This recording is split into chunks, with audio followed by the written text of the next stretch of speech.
20वां अध्याय। कश्मीर यात्रा में बाधा।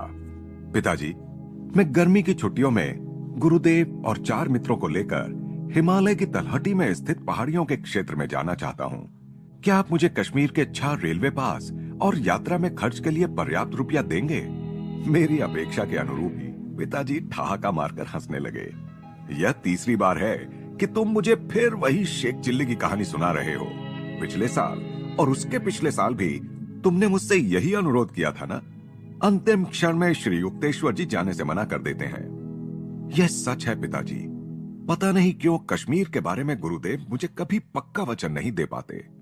परंतु यदि मैं उन्हें यह बता दूं कि मैंने आपसे पास भी ले लिए हैं, तो किसी कारण से मुझे लगता है कि वे इस बार यात्रा के लिए राजी हो जाएंगे।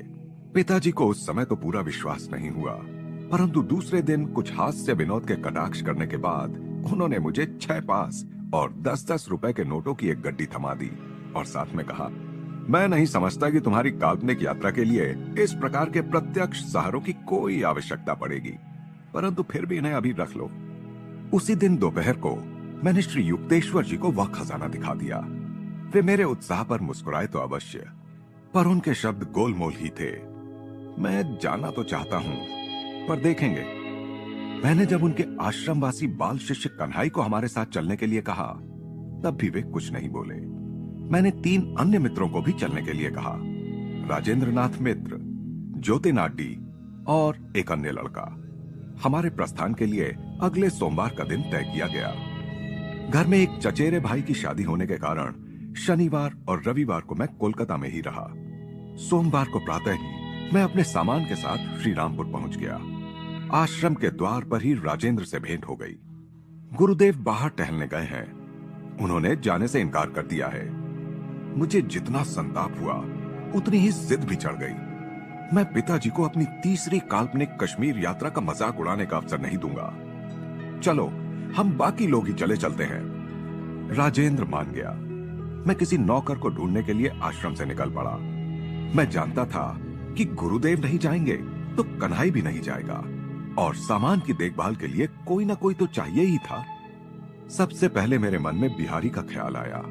वह पहले हमारे घर में नौकर था और अब श्रीरामपुर में एक शिक्षक के यहां नौकरी कर रहा था। मैं जल्दी जल्दी चल रहा था। श्रीरामपुर कचहरी के पास स्थित गिरजाघर के सामने गुरुदेव से भेंट हो गई। कहां जा रहे हो? श्री युक्तेश्वर जी के चेहरे पर मुस्कुराहट का लवलेश भी नहीं था। गुरुजी, मुझे पता चला कि आप और कन्हई हमारी यात्रा में शामिल नहीं होंगे। मैं बिहारी को खोजने जा रहा हूं। आपको याद होगा कि पिछले साल वह कश्मीर देखने के लिए इतना उत्सुक था कि बिना किसी मजदूरी के भी सेवा देने को तैयार था। मुझे याद है, फिर भी मुझे नहीं लगता कि बिहारी जाना चाहेगा। वो इस अवसर की आतुरता से प्रतीक्षा कर रहा है, मैंने चिढ़कर कहा। गुरुदेव चुपचाप आगे बढ़ गए। मैं थोड़े समय में ही उस शिक्षक के घर पहुंच गया। बिहारी घर के आंगन में ही था। मुझे देखते ही वह प्रेम से मुस्कुराते हुए मेरी ओर आया, परंतु जैसे ही मैंने कश्मीर की बात छेड़ी, उसकी मुस्कुराहट हवा हो गई। होठों में ही बड़बड़ाते हुए उसने क्षमा मांगी और अपने मालिक के घर के भीतर चला गया। मैं आधे घंटे तक अपने आप को यह दिलासा देता वहीं खड़ा रहा कि बिहारी मेरे साथ आने की तैयारी कर रहा होगा, इसीलिए उसे देर हो रही है। आखिर मैंने सामने के द्वार पर दस्तक दी। बिहारी तो लगभग आधे घंटे पहले ही पीछे की सीढ़ी से उतरकर कहीं बाहर चला गया है, एक आदमी ने बताया। उसके होठों पर हल्की मुस्कान खेल रही थी। उदास होकर मैं यह सोचते हुए वहां से चल पड़ा कि मेरे निमंत्रण में उसे अत्यधिक जोर जबरदस्ती जान पड़ी या गुरुदेव का अदृश्य प्रभाव अपना काम कर रहा था। गिरजाघर को पार करते ही मैंने गुरुदेव को पुनः अपनी ओर आते देखा। मेरे कुछ कहने के पहले ही वे बोल पड़े, तो बिहारी नहीं जाएगा। अब तुम्हारी क्या योजना है? मैं स्वयं को किसी ऐसे जिद्दी बच्चे की तरह समझ रहा था जिसने अपने अधिकार जताने वाले पिता का विरोध करने की ठान ली हो।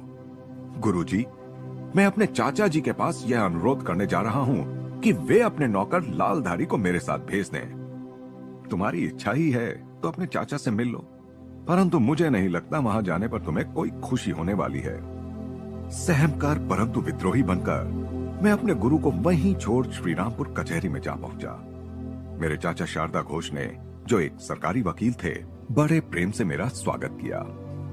मैं आज ही कुछ मित्रों के साथ कश्मीर जा रहा हूं। मैंने उन्हें बताया, कई वर्षों से मुझे हिमालय की इस यात्रा की प्रतीक्षा थी। मुझे बहुत खुशी हुई मुकुंद। तुम्हारी यात्रा को अधिक आरामदायक बनाने के लिए क्या मैं कुछ कर सकता हूं? इन स्नेहपूर्ण शब्दों से मेरा उत्साह और भी अधिक बढ़ गया। मैंने कहा, चाचा जी, क्या आप अपने नौकर लालधारी को मेरे साथ भेज सकेंगे? मेरे सीधे साधे अनुरोध से मानो भूचाल आ गया। चाचा जी इतने जोर से उछल पड़े कि उनकी कुर्सी उलट गई। मेज पर पड़े कागज दसों दिशाओं में उड़ गए और उनका हुक्का अत्यधिक खड़खड़ाहट के साथ फर्श पर जा गिरा। गुस्से से कांपते हुए वे चीख उठे, स्वार्थी लड़के, तुम्हारी मति मारी गई है। अपनी इस मटर गश्ती की यात्रा पर तुम मेरे नौकर को ले जाओगे तो मेरे काम कौन करेगा? यह सोचते हुए मैंने अपने विस्मय को भीतर ही दबा लिया कि नरम स्वभाव के मिलनसार चाचा जी के रवैये में यह अचानक परिवर्तन अनेक अगम्य रहस्यों से परिपूर्ण दिन का एक और गूढ़ रहस्य है। जिस चाल से मैं कचहरी से बाहर निकला उसमें गरिमा की अपेक्षा व्यग्रता अधिक थी। मैं आश्रम लौट आया, जहां मेरे मित्रगण एकत्र होकर आस लगाए बैठे थे।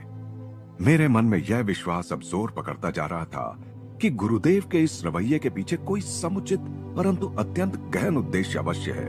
अपने गुरु की इच्छा को विफल करने का प्रयत्न करने के पश्चाताप से मेरा मन ग्लानि से भर आया। मुकुंद, क्या तुम थोड़ी देर मेरे साथ यहां रहना नहीं चाहोगे? श्री युक्तेश्वर जी पूछ रहे थे। राजेंद्र और बाकी लोग अभी आगे जाकर कोलकाता में तुम्हारे लिए रुक सकते हैं। कोलकाता से कश्मीर के लिए शाम को छूटने वाली अंतिम गाड़ी पकड़ने के लिए फिर भी बहुत समय मिलेगा। गुरुदेव, मैं आपके बिना नहीं जाना चाहता, मैंने विषण्ण मन से कहा। मेरे मित्रों ने मेरी इस बात की ओर कोई ध्यान नहीं दिया। उन्होंने एक घोड़ा गाड़ी मंगाई और अपने सारे सामान सहित वे चले गए। कन्हई और मैं चुपचाप अपने गुरुदेव के चरणों में बैठ गए। आधे घंटे तक सब मौन बैठे रहने के बाद गुरुदेव उठे और दूसरे तल्ले के भोजन कक्ष की ओर चल दिए। कन्हई, मुकुंद का खाना परोस दो, उसकी ट्रेन का समय हो रहा है। कंबल के आसन पर से उठते ही अचानक मुझे भयंकर मिचली आने लगी और पेट में मरोड़ के साथ भयंकर शूल उठने लगा। ऐसा लग रहा था मानो पेट में छुरियां चल रही हों। यातना इतनी तीव्र थी कि मुझे ऐसा लग रहा था जैसे किसी ने मुझे अचानक दारुण नर्क कुंड में फेंक दिया हो। अंधे की भांति हाथ से टटोलते हुए लड़खड़ाते कदमों से मैं अपने गुरु की ओर बढ़ने लगा और उनके सामने जाकर ढह पड़ा। भयावह एशियाटिक कॉलरा के सब लक्षण प्रकट हो गए थे। श्री युक्तेश्वर जी और कन्हई मुझे उठाकर बैठक खाने में ले गए। भीषण वेदना से तड़पते हुए मैं चीख उठा, गुरुदेव, मैं अपना जीवन आपके चरणों में समर्पित करता हूं। और उस समय मुझे सचमुच ऐसा लग रहा था कि जीवन का सागर मेरे देह किनारे से दूर जा रहा था। श्री युक्तेश्वर जी ने मेरा सिर अपनी गोद में रख लिया और अत्यंत कोमलता से उसे सहलाते हुए बोले, अब तुम्हें पता चला कि इस समय तुम यदि अपने मित्रों के साथ स्टेशन पर होते तो क्या होता। मुझे इस विचित्र प्रकार से तुम्हारी देखभाल करनी पड़ी क्योंकि यात्रा के इस विशिष्ट समय के बारे में मेरे निर्णय पर तुमने संदेह किया। आखिर मेरी समझ में आ गया, कदाचित ही सिद्ध पुरुष अपनी शक्तियों का खुला प्रदर्शन करना उचित समझते हैं। इसलिए उस दिन की घटनाएं किसी भी सामान्य मनुष्य को स्वाभाविक ही जान पड़ती। मेरे गुरुदेव का हस्तक्षेप इतने सूक्ष्म स्तर पर हो रहा था कि उसका पता चलना असंभव था। उन्होंने बिहारी, मेरे चाचा और राजेंद्र तथा अन्य लोगों के माध्यम से अपनी इच्छा शक्ति को अव्यक्त रूप से कार्यान्वित किया था। मुझे छोड़कर शायद हर किसी ने परिस्थितियों को तर्कसंगत और सामान्य समझा था। श्री युक्तेश्वर जी अपने सामाजिक दायित्वों को निभाने में कभी चूकते नहीं थे। अतः उन्होंने डॉक्टर को बुला लाने के लिए और चाचा जी को सूचित करने के लिए कन्हई को भेज दिया। मैंने विरोध दर्शाते हुए कहा, गुरुदेव, मुझे केवल आप ही ठीक कर सकते हैं। मैं किसी भी डॉक्टर की शक्ति से बाहर जा चुका हूं। मेरे बच्चे, ईश्वर की कृपा तुम्हारी रक्षा कर रही है। डॉक्टर की चिंता मत करो, उससे तुम इस अवस्था में नहीं मिलोगे। तुम ठीक हो चुके हो। मेरे गुरुदेव के मुंह से ये शब्द निकलते ही मेरी तीव्र वेदना अचानक गायब हो गई। कमजोरी तो थी, पर मैं उठकर बैठ गया। शीघ्र ही एक डॉक्टर वहां आए और उन्होंने मेरी जांच की। तुम्हारा संकट टल गया है, उन्होंने कहा। लेबोरेटरी टेस्ट के लिए तुम्हारे कुछ नमूने मैं अपने साथ ले जाता हूं। दूसरे दिन प्रातःकाल ही डॉक्टर जल्दबाजी में आए। मैं स्वस्थ चित होकर बैठा हुआ था। मेरे हाथ को पकड़कर धीरे धीरे थपथपाते हुए उन्होंने कहा, अच्छा, तुम तो इस प्रकार बैठकर गपशप कर रहे हो जैसे मृत्यु तुम्हारे पास फटकी भी नहीं थी। तुम्हारे नमूनों के परीक्षण से जब मुझे पता चला कि तुम्हें एशियाटिक कॉलरा हो गया है, तो तुम्हें अभी जीवित देखने की बहुत ही कम आशा मेरे मन में थी। तुम बहुत भाग्यवान हो बच्चे कि तुम्हें रोग निवारण की दैवी शक्ति से संपन्न गुरु मिले हैं।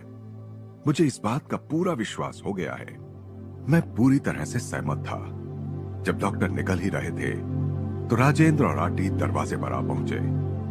डॉक्टर और मेरे मुरझाए चेहरों पर दृष्टि पड़ते ही उनके चेहरों पर प्रकट रोष के भाव सहानुभूति में बदल गए। जब तुम कोलकाता में ट्रेन के समय पर नहीं पहुंचे तो हमें बहुत गुस्सा आ गया था। तुम बीमार हो गए हो? हाँ। जब मेरे मित्रों ने अपना सामान फिर उसी कोने में रखा जहां वह कल था, तो मुझे हंसी आए बिना नहीं रही। उस प्रसंग के योग्य एक पद मेरे मुंह से निकल पड़ा। जहाज एक निकला था स्पेन जाने के लिए, वहां पहुंचने से पहले ही विवश हुआ लौट आने के लिए। गुरुदेव कमरे में आए। मैंने स्वास्थ्य लाभ करने वाले रोगी को मिल सकने वाली छूट का लाभ उठाते हुए प्रेम से उनका हाथ पकड़ लिया। गुरुदेव, मैंने कहा, 12 वर्ष की आयु से ही मैंने हिमालय जाने का कई बार असफल प्रयास किया और अब अंततः मुझे इस बात का विश्वास हो गया है कि आपके आशीर्वाद के बिना मां पार्वती मुझे अपने पास नहीं आने देंगी।